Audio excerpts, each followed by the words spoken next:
Hey, I am a drunken bibliophile. We're doing part 2 of Daemon today. I actually did this video before. For some reason I couldn't get it to upload, so I'm sorry about the delay. It's been, well, less than a busy week, but I'm not going to make excuses. I just didn't redo it. Alright, again, spoiler alerts. I already covered the first half of this book. We'll be doing part 2 on it today, which is parts 2 and 3 in the book, but it takes up about as much as the first part. Again, this is by Daniel Suarez. It's written in 2009. We're going to start out, it's going to take place 8 months later after the first part. We're going to start out with a guy named Charles Mosley. He's a prisoner. Some felony, drug, possible murder charge. They don't really get into that many details. But he's in a private prison. And he's doing telemarketing for profit, so the private prison can make a bunch of money. So basically, while he's doing that, a computerized voice, like a telemarketer voice with the computers and stuff, starts calling him up and making sales for him. A lot of sales. And also making him an offer. So this is basically like one of the Daemon programs that selected him and said, you know what, let's go ahead and select this guy for a special purpose. So it basically, since it's a private prison, everything's run on computers, changes his data to make his crime less serious, and he gets transferred to a medium security. And then the next day after that, he gets transferred out. He's just released completely from what was basically a life sentence to, hey, now you're out in 2 days, so congrats. His property, he's got like a suit, not tailored, but it fits him. Some money, new wallet, car keys, and a cell phone. And the cell phone tells him to go to a certain place. He goes there. There's a car waiting for him in a garage. He checks the whole thing. He's paranoid about it. Seems like a setup to him. Not exactly wrong, I guess, but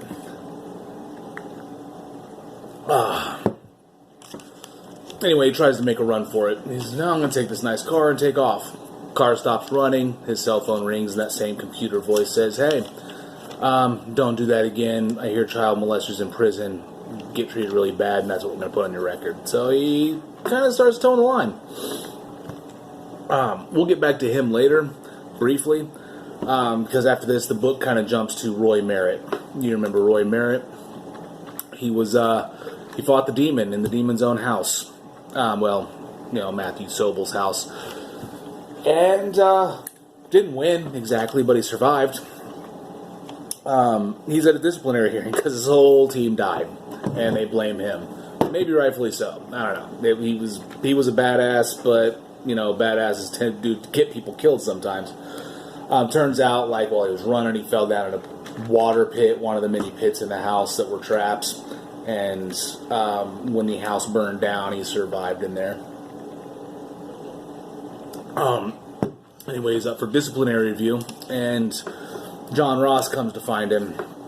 John Ross, you'll remember, ran away from the whole scenario before because he was suspected of nefarious things by the FBI and CIA and all the other alphabet agencies. Well, he finds him and says, hey, you know what? There was nothing ever in that house. It was worthless. It was a distraction. And now we're really onto it. And he starts telling about, the real situation, who's actually fighting against the demon or whatever. So he tells them there's an online community based around one of the games Matthew Sobel developed, The Gate, which is, again, the World of Warcraft equivalent game. It's super popular. Everybody plays it. And there's a whole community that's online there. That's how they communicate. And they set up something called the dark web. It's like the regular internet, except for it's really only accessible by demon operatives and people who are on that in crowd.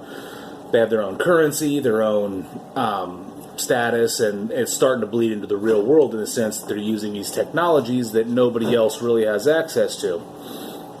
But Matthew Sobel's making money hand over fist after he died by exploiting, Russian porn sites and whatnot. We'll get into that later, but he's got a solid cash flow, and he's using it to fund these outrageous projects, special weapons and technologies, and renewable energies and things like that. It's actually pretty cool. I'll try to get into some details on that later. But basically, he tells him, since all these agencies are saying the demon was a hoax perpetrated by the detective, and John Ross here is saying no, it was real. So, and he also tells him, Merritt is he's like a folk hero in this whole Darknet community. He survived the demon's onslaught. Like I said, he didn't win, but he did survive it, and he survived it with class and style, and he's known as the Burning Man because, he survived that literal fire and, metaphorical fire. He's scarred up and everything else, but he's called the Burning Man, and he's a hero. Everybody loves him. So then we get back to Sebek, the detective we were just talking about. His trial has been fast-tracked. He's been accused of multiple murders that, actually Sobel did, as we know, or Sobel's demon did. But he's been blamed for it, and they're just using him as a scapegoat in order to keep it under wraps. They want to keep this whole thing contained. The information, they know they can't contain the demon yet, so they're hoping to keep the information contained to do it. They find out, like, his girlfriend, the girl he was cheating on with his wife, she was found dead in Belize. There's a whole sub-story going on in that in one of the conversations. They basically found a lot of the same evidence against Sebek, with a lot of other detectives in that could have potentially been covering this. In their safe deposit boxes contained the same things. They had compromising situations with certain females that can't be located anymore. It was clearly a setup. Everybody knows it, except for the information they release, and makes him look just guilty as hell. Alright. So, and he's kind of explained that the reason the demon kind of like came forward and made a big public thing with the whole mansion was basically a brand name. He was like, hey, this is what I am. And then he created a scapegoat so that the government could deny it, and all the disaffected youths and people of the world would flock to him. I'm sorry, it. Alright. All this is also being covered by Angie Anderson. She's now very high profile, serious news person. You remember she just did fluff pieces. The demon recruiter to be basically his press agent. She's the most trusted name in news. So, yeah. This is all ran down. I'm just going through the sequence here. Then we get back to Charles Mosley, his recruitment, who we find out why he was let out of prison. Basically a nice office building. He goes there. He doesn't like the vibe, but he's already well into this building, so he's like, nah, I'm good, I'm going to go ahead and take off. And there's a lot of, kind of big people that he recognizes sort of as very dangerous men. They're ex-convicts or convicts or, people of his own ilk. So he's like, all right, let's do it. He gets jumped, shocked, and he's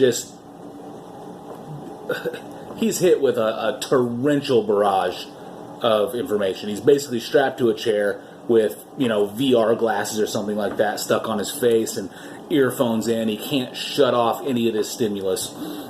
And it's all these images of, happy children and children being murdered in war zones and explosions and family scenes. And it's just this wide variety of things. And eventually these things start narrowing down, flashing words in his face, war, love, peace, blood, gore, whatever. It finally starts narrowing these images down until it basically rips away all his stuff that he was putting up as a wall against the world and get down to his basic core of him as a person. And that's really the only thing the demon wanted. see if he was good enough, and he was, because he would have died otherwise.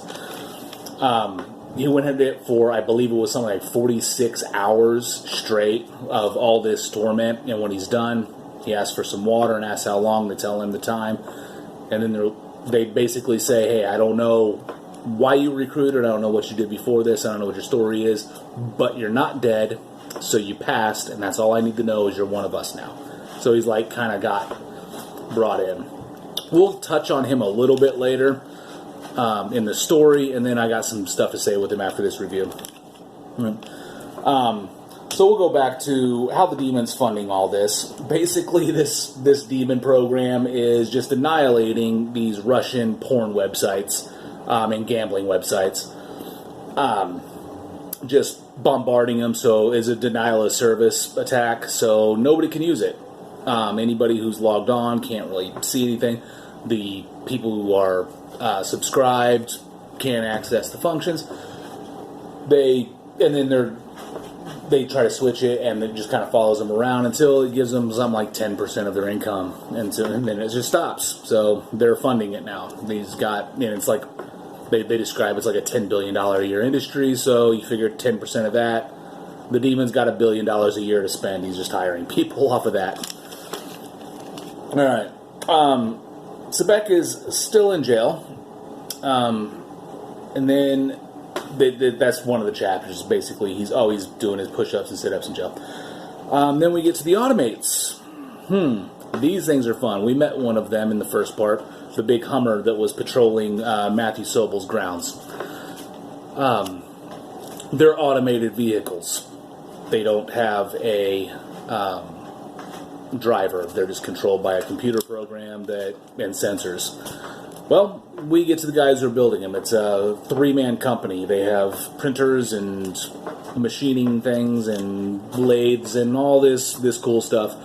They get plans emailed to them. They put it in. They print it out. They put it together. They redistribute. Now, a lot of cars are not being used because gas prices are going so high up in the United States in this scenario that they can't, nobody can sell them, so they're buying them on the cheap, and then refitting them with automated controls. These things they're pretty bad. They can travel, they're fearless, obviously, they don't care, they don't die, they never were alive, so they don't really care about all that. And then we also find out that there's a lot of equity groups and, stock exchangers and all these people that dabble in the stock market and these various businesses trying to do their things. Actually, the Demon had another program that took all of them over. Everything's still running smoothly. In a lot of cases, it's running a lot better, but they can't control it now. The Demon can wipe them out at any second it chooses.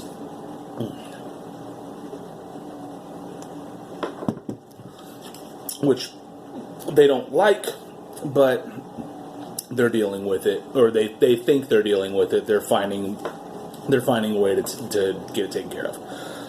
All right. Now we go back to Sebek. So this is the issue with me taking my notes also when I drunk, because I could have just rolled all this together. Sebek's still in jail. And he has an interview with Angie Anderson. She was integral in putting him in jail. She knows he's innocent. She works for the Demon. She knows the Demon set him up, but she's also been the one putting the press out there that makes him look the most guilty. So he's talking to her and basically says, "Hey, you know what? I'm summoning the Demon. I invoke him, and basically the Demon had already told him through a phone call earlier, but do this, and you're gonna die either way, but this is the only way to save, whatever, you or the race or your family." It's unclear what happens now, but it does explain later, and obviously we'll get to that. Then it goes to part 3, and it says 6 months later. Now, take this with a grain of salt, because the timelines kind of skip around a little bit here. It's not nothing terrible. Just kind of They don't exactly line up perfectly, but they line up good enough, right? So they go back to the infected companies, the ones that have their infrastructure or their computer infrastructure infected. 6 of them had been destroyed. They tried to just get rid of it, and it just said nope and erase their information. So all the financial data, all the their 401ks, all the payroll, everything about these companies is just gone now. So they, for all intents and purposes, they don't exist. They're a bunch of buildings that serve no purpose. All right, and they also mentioned there's something like 3,800 companies infected. So it's all of these huge financial institutions. Then we get to the Daemon Task Force. Now, if you remember Agent Phillips from part 1 of this, she is a very big part of the Daemon Task Force. They are a task force that is put together specifically to fight and counter the demon. They want to infiltrate the dark web. They want to figure out how this whole thing works, and they want to destroy it. That's what it is. There's a big debate about whether they should go public with it. But they decide that they've already have their perfect scapegoat in Detective Sebek. And that's it. They're going to just try to destroy this without anybody knowing. They do find a control signal. They've been tracking it through all these infected companies. That's how they found all of the infected companies. Even some of the companies didn't know they were infected. These guys do. They basically track this signal, and they realize they could put it into a loop so that if it tries to destroy a company, it just circles back on itself and can't do anything. It traps it, so to speak. But their issue is they can't do it to all of them. So they're going to basically pick and choose. Now, this is where a guy named Van Owen, he runs one of the companies, is actually mentioned by name earlier in the book. He runs one of those companies, and he has a meeting with the Major. You remember the Major, this guy. This guy. They have a meeting together, and basically, he hands him it's a pamphlet for charities, and Van Owen's like, what the hell, I don't do charity? And he's like, nah, read the list of names. That's who you want to invest in. Those are the people we're saving. Cool. He's awesome. Gets in his limousine and drives away. He is taken out by Loki. Remember Loki? Advanced spoiler, Loki does not evolve much personality-wise, but he does evolve quite a bit as far as how he's an asshole. So he shows up, and he basically drives a BMW automated at 150 miles an hour into the front of this guy's armored limousine. Armor doesn't take that. It destroys his limousine, messes the guy up. Loki finds the pamphlet. Now he knows all of the secrets, kills the guy. We're also introduced to the new automates. These are motorcycle automates. They are just gyroscopically balanced. Instead of just being regular motorcycles, they're covered in blades where the handlebars are. There's motors that grab blades off of it and just spin them, and they just hack people to pieces. It's gross, it's disgusting, it's terrifying, and awesome. So, right. And Loki's controlling this stuff through what he calls a haptic vest. And he's basically, his entire outfit, from his gloves, his vest, his goggles, all of this stuff is basically made to help him control stuff without the use of his normal senses. He could just feel the world around him. And he uses that to control things, see things. He can, and it remarks that he's amazed at how quickly he adapted to new sensory input as if it were normal. So after that, the Major sitting at the resort that he went to after his meeting with Van Owen, and all of a sudden, no cell phones start working. Major's not stupid. He's a jerk. He's a terrible person, but he's not stupid, and he realizes, oh no, this is what happens before people die with this new world. So he gets out of Dodge. He's running, and these new automates, the motorcycles, or whatever they're called, these Predator motorcycles are just zipping through, killing the security guards and specifically targeted people. They tend to avoid innocents, but people shooting at them, they kill. If they recognize a target, they'll kill them. It's pretty terrible. But yeah, they chase him. He runs, obviously, and he does get away. It's kind of impressive. Not a good person, but he's very resourceful. He ends up killing a couple innocent people, steals some cars, drives his ass off, gets away. But he realizes, oh no, now we're kind of screwed. Also, Loki finds his cell phone and kind of starts using that to pinpoint his things. That's for later.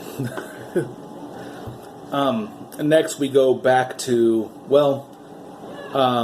we're gonna hit on Charles Mosley a couple more times. This is one of them. So basically, it kind of gives the how all of these projects are carried out. So you're given the various points of view of several people who are just walking in a line. They have these sunglasses that give them a heads-up display, which is augmented reality hooked to a computer to feed them information. And it's basically, think of like in a video game where you have a line showing you where you go on the screen. And they're just following the line. Or coordinates or an arrow or something like that. So they're basically following it. It says, in 50 feet, you're going to meet up with so-and-so, pass off that thing that you picked up earlier. And they do. And that person grabs it and, announces, assembly complete. And then as they do each of these tasks, they're giving, darknet dollars or whatever they're called. Darknet credits, I think. It's the virtual money. Think of like Satoshi or, Bitcoin, I guess, is the big ones.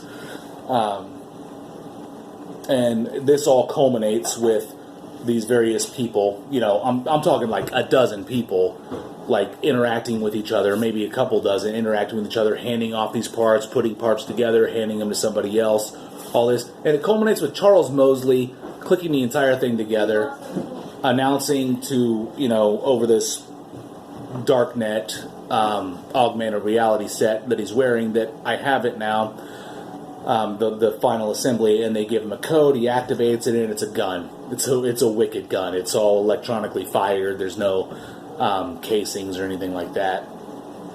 All no moving parts even, except for the, just a button to activate it.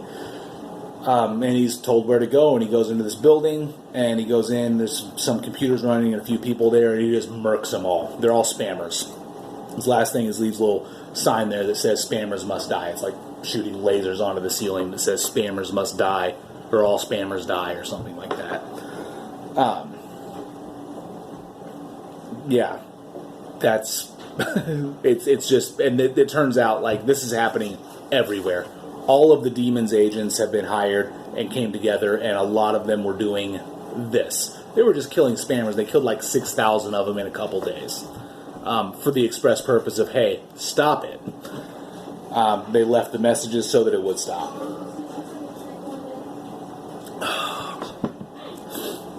And then we get to Sebek's execution.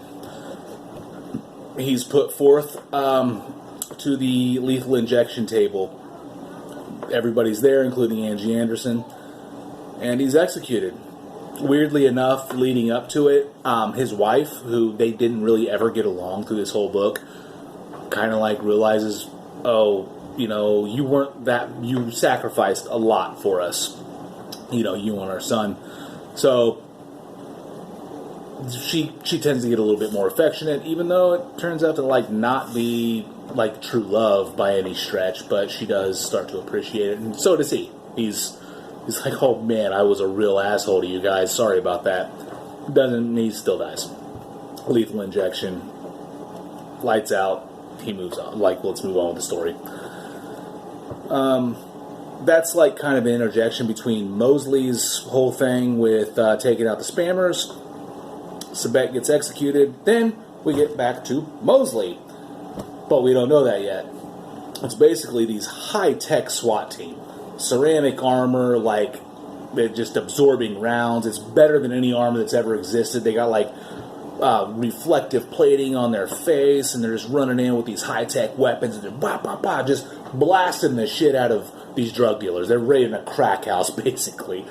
And they're shooting everybody who's armed, or shooting back. They arrest everybody else, zip tie them, throw them all in, like, they literally describe it as a pile. They're just, like, throwing these people in a pile, all zip tied up. And it's all to find one child. This little kid, he's hiding out underneath the sink or something, you know, he's, like, hiding from all the bad guys with guns. They pull him out, put him in a car, and they don't really care about anybody else. They actually zip tie another kid, throw him in the pile of people. Get this one kid in the car, set him down, and, you know, the guy next to him takes his helmet off. He's all big and huge and scary looking, you know, Darth Vader style stuff. Pulls his helmet off, and it's Charles Mosley. And he just rescued his son from a crack house. And he explains to him, like, hey, I know it wasn't there for you. This is the only thing I can do for you. Take him to a nice, super nice boarding school. Drop him off and say, these people are going to raise you. Learn what they got to teach you. Again, this is a whole school operated by Daemon operatives. This thing is so far-reaching. I don't know how many lines of code it took, but, I mean, probably a lot. So he, you know, that's where he declares himself. He's like, I am the Demon's champion, Charles Mosley. Says, I'm the Demon's champion, and the guy's like, then we will, you know, your son has great things ahead of him, sort of stuff. That is the end of Charles Mosley's story in this. Yeah, well, I'll talk about that later. Alright. Well, we get back to the Demon Task Force. So, it's up and running. It's on an old base, like a military base in California. Big, wide open area with a building in the middle, and they got computers set up, and all these people who are hooked into the darknet are working there. They're just basically playing this game and trying to infiltrate as best they can. Well, one of those people is Loki. They find that out. It's not the greatest situation for them. They find it out. They go to try to arrest him, and Loki's like, oh, nay. Calls in all the automates. All of the automates. Think of every vehicle we've talked about so far. It's a hardened military base. They're like, oh yeah, you can't get through that door. Bam. He's got these crystals on his hands that he's blinding people with. It's just shooting out. He's got something called a laser-induced plasma channel, which I looked up, and is both real and freaking awesome. It shoots a relatively low-power laser that ionizes oxygen around it and allows electricity to flow down it as if it were a wire. So basically, you can shoot a laser at somebody and then channel lightning down it and electrocute them with a damn thunderbolt. It's incredible. He's got all this stuff, and it's all powered by, you know, various batteries and vests and equipment that he's wearing. And he just wrecks like a whole SWAT team. He's got like the sonic sounds and the lasers and all this really crazy off-the-wall sci-fi sounding stuff. But I did look every piece of equipment he used up. Well, not equipment, but technology. His equipment is science fiction. The science behind it, though, is fact. All of this stuff does exist. It's just not something you can wear on you for the most part. He starts wrecking house, and they decide to take him out, but he's not having it. He calls in all the automates. They're running over the guards. They're shooting, not shooting, obviously. The motorcycles are cutting him up. They decide to lock him in. So a car plows through the door. Another one plows into that one. One of them takes both those cars out, and it just creates a hole big enough. It's just like this big waste of, you know, steel and American engineering to cut a hole through a door. He walks out, gets in his car, and runs away. Just so happens, John Merrick is on scene. Okay. Also, I guess I should probably mention this point that Agent Phillips and John Ross are on scene. Agent Phillips recruited John Ross. He was upset that Sabic got executed. But, you know, they're all crushing on each other, so he's going to do anything he can in the world for She's trying to do the best for the country. He's helping her escape. She ends up getting blinded by the lasers, but he saves her. They both get away, sort of. She gets away and rescued. He gets away and just pieces out. Loki, zipping on down on one of his automated cars, and Merritt starts chasing him, grabs a motorcycle and just zipping after him. Almost gets taken out a few times, but ends up jumping on Loki's car. And he takes his combat knife out and he's prying all these sensors off. He kind of realizes, oh, this is a remote control, like a radio-controlled car, sort of. And he starts ripping all the antennas off. Loki's at first really mad. He's like, who the hell's this guy? And then, like, you know, all zipping around, he's holding on and just craziness, and he ends up pulling his helmet off so he can, like, work better. And he sees, oh my god, this is the Burning Man. Stops the whole car and was like, bro, like, you're a hero. Like, if you stop right now, I won't kill you. Like, if you give me an autograph, we're good. But at that point, Roy Merritt's guts splatter all over the windshield. Why? Not because of Loki. There's a helicopter floating up there, and the Major's in that helicopter. He thought this car chase was going to bring too much attention to the demon and awaken it, or awaken the public to the knowledge of it, so he shoots him. Loki's obviously mad. He's in a bulletproof car. He doesn't really care. A Major's shooting at him too, but he's like, man, whatever. But he's like looking at the Major's like, what the hell? He's recording this and he's broadcasting his.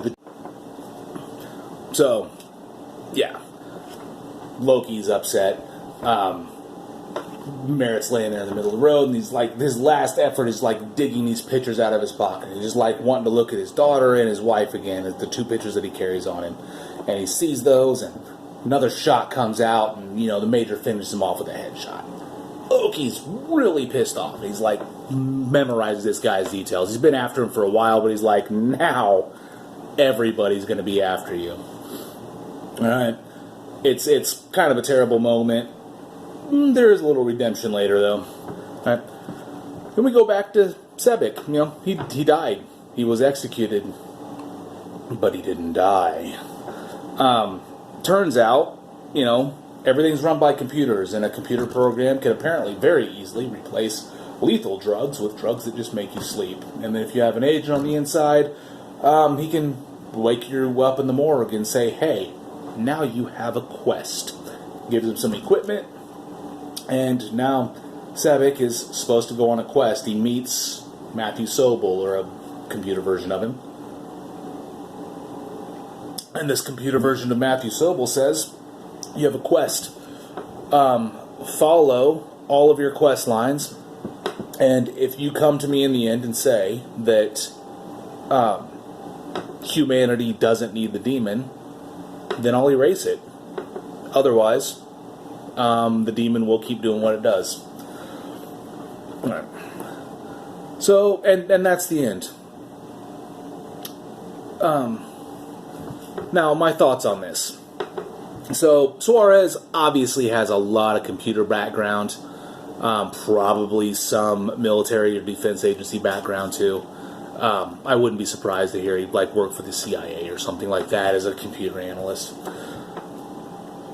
He seems to have a lot of ingrained knowledge, and he's really good about, for the most part. Sometimes is not so good, but for the most part, he's really good about having a character in his book who doesn't understand it. So it has to be explained a little bit.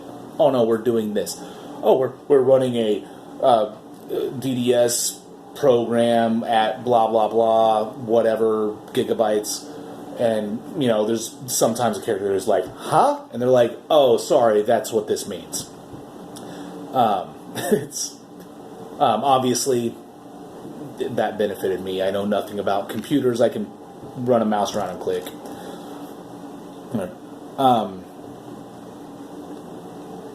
He's really good. He's pretty good about explaining some confusing details, but sometimes he just gets into some stuff I don't get. I'm sure there's specific lines in this book that I don't understand. that I'm sure plenty of people do. I'm just not one of them. I touched on this earlier. The technology in this book, I've looked it up. The level that it's at in the book is not valid, but the technology itself does exist. Nothing in this book, technology-wise, is something that does not exist. It's just more advanced. The automates, the laser-induced plasma channels, the blinding laser beams, none of that is out of the scope of what exists in the world. It's just more advanced and more compact in a lot of cases, especially the power supplies, I think, would be the biggest factor. This touches on a little bit of social commentary, disenfranchised people and whatnot. Those tend to be who join his cult, clan, whatever you want to call it. My only issues with it are he did tend to get bogged down a little bit in the details, which I have no doubt, if I understood those details a little bit better, would have been fascinating and interesting, and I wouldn't have a complaint about them. I didn't understand everything as well as I could have, especially like when you get into like Loki, the hacker psychopath extreme. He's a lot of the stuff he did, I don't get. So the details there, they weren't interesting to me. So I tend to think I was bogged down. A lot of these lines have dead ends, like the storylines. We'll get into this like in the next part because there is a sequel, as mentioned. But the one in this book that mostly just dead ended was Charles Mosley's. Like, the guy was a badass. He did some badass things in the book, and then it just kind of stops. Like, I wanted to see more of that. It does get more into his, like, what do you want to call it? Like a guild or clan or whatever. That does go on later in the sequel. That's really the biggest issues I have. Good story. Great story, actually. I've read it a few times. I like to loan the book out. Thanks to my brother, Frank, for giving that back to me. So I could do this review. I had to reread it. Also, anybody interested in what's in the cup tonight? Tonight, it's Natty Daddy. Yeah. Not sponsored. But I do like y'all to know what I'm drinking. And thank you to the super nice lady at the liquor store. I meant to ask her name, but I always forget to. But she's super nice, and she always remembers me when I come in. Probably not surprised to hear that, though, considering, this. Anyway, enjoy a great book. Enjoy a better drink. Have a good night.